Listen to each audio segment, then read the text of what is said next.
자, 이번에 선거에서 핵심은 저는 경기도라고 봅니다. 인천은 의석이 별로 많지 않고요. 경기도하고 유사성을 좀 띠고 있어요.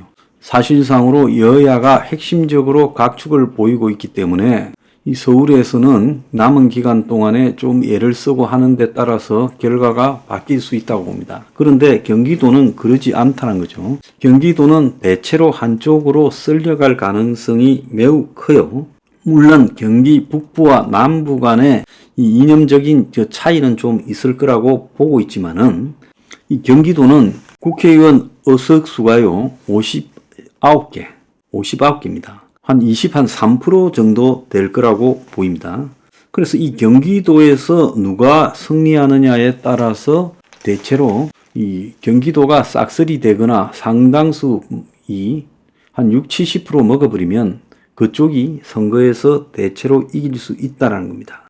그래서 스윙보트 지역이다. 미국에서는 7개 주가 스윙보트다 하지만 한국에서는 경기도가 스윙보트라는 거죠.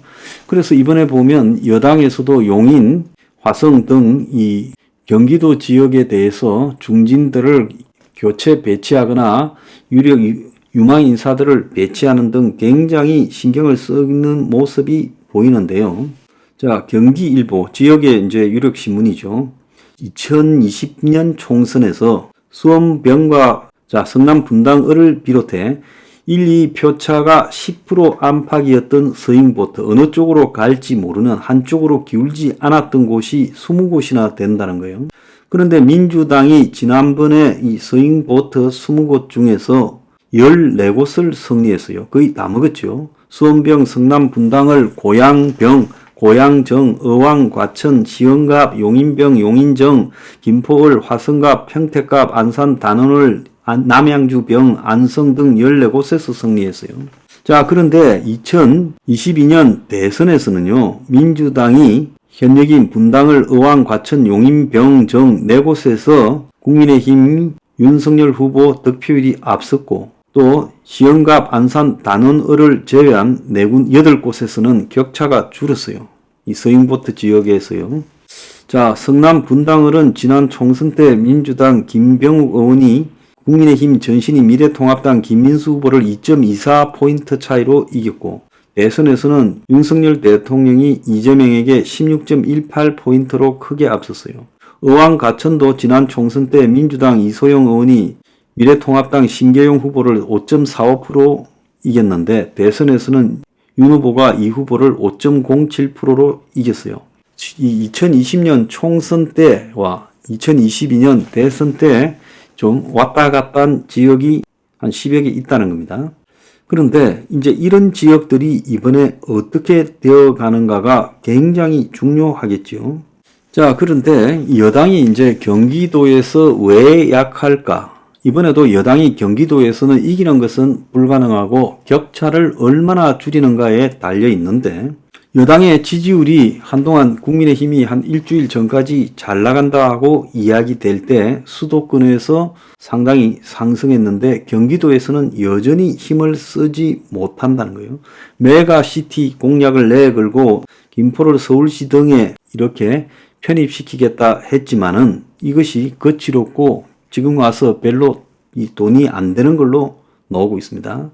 자, 서울에서는 일부가 왔다 갔다 하면서 이탈을 하는데 경기도 같은 경우는 전혀 지금 이탈하지 않고 야권을 지지하느냐 야권에서 좀 빠졌느냐 차이지 그게 이쪽으로 국민의힘으로 잘 오지 않는다는 거예요.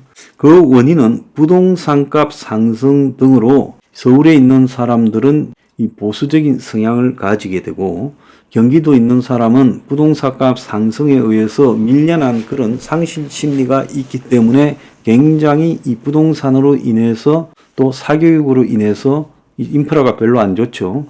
그래서 부정적으로 여건을 바라본다. 이렇게 지금 볼 수 있어요.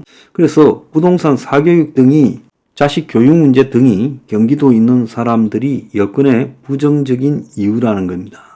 자, 근데 경기도에 참 이렇게 잘 회복이 안 돼요. 얼마 전에 수원에 한동훈 비대위원장이 가서 바람을 일으켰지만은 이수정 40.2, 민주당 김준혁 42.2가 나오고 있고요.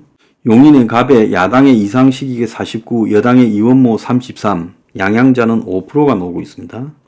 여주 양평에서는 국민의힘 김성교가 55.6, 민주당의 최재관이 36 이렇게 이제 앞서고 있고요. 자, 메가시티의 핵심적인 김포을에는 더불어민주당의 박상혁이 국민의힘의 홍철호에 대해서 많이 앞서고 있어요. 44.4 대 35.7이에요. 그러니까 메가시티가 아무 효과가 없었다는 거죠. 김포갑에는요, 반대로 국민의힘의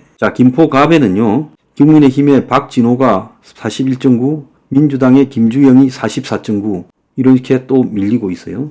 자, 수원병에는 박민구가 37.8, 장관 출신이죠. 김영진 민주당이 45.2입니다. 그래서 경기도가 전체가 다 쉽지가 않다는 거예요. 자, 그래서 얼마 전에 이 경기 선거 판세가 나왔는데 여당이 우세한 지역은 단 4곳밖에 없고 더불어민주당이 40곳에서 오차 범위 밖에 앞서 있다고 3월 11일 날 보도가 있었어요. 여론조사 꽃, 물론 이 여론조사 꽃이라는 게 믿을 만한 여론조사인지에 대해서는 의문을 가질 수 있는데, 그래서 이런 추세가 만약에 계속되면 21대 총선 때 민주당이 경기도 의석을, 당시는 더불어민주당이 51석을 먹었고 국민의힘이 겨우 7석, 정의당이 1석, 심상정이 했죠, 고향에. 근데 이보다 격차가 더 벌어질 수도 있다는 거예요. 그래서 이 59개 선거구 조사에서 빠진 화성을 제외한 56개를 이번에 조사를 해보니까 더불어민주당이 40곳에서 우위, 12곳에서 오차 범위 내 우세, 국민의힘이 우세한 곳은 4곳 있더라는 거예요. 그래서 이 지금 경기도가 참으로 문제라는 겁니다. 그런데 이게 2달 반 전에 동아일보 조사에서 경기 59개 중에서 민주당이 48개 우세하고, 자, 그러면 그리고 11곳이 오차 내에서 접전이고 여권이 우세한 곳이 한 군데도 없었던 것과 지금 비슷하게 가고 있어요. 일부 여권에서 우세한 곳이 나타났다는 게 있지만은, 근데 전체적으로 봤을 때 지금 경기도의 양상이 바뀌지 않고 있다는 겁니다. 자, 그래서 이 경기도의 양상을 이렇게 정리하지 못하면요, 이번에 이 총선의 결과에서 결국은 또 질 거다. 그래서 경기도에서 어떻게 보면 한 10석 안팎으로 좀 붙어야 된다. 그러지 못하면 여건이 지금 이기기가 쉽지 않을 수 있다. 저는 그렇게 생각합니다. 자, 경기도에서 10석대 안팎으로 붙어야 된다. 그러지 못하면요, 전체 판세에서 질 수 있다는 겁니다.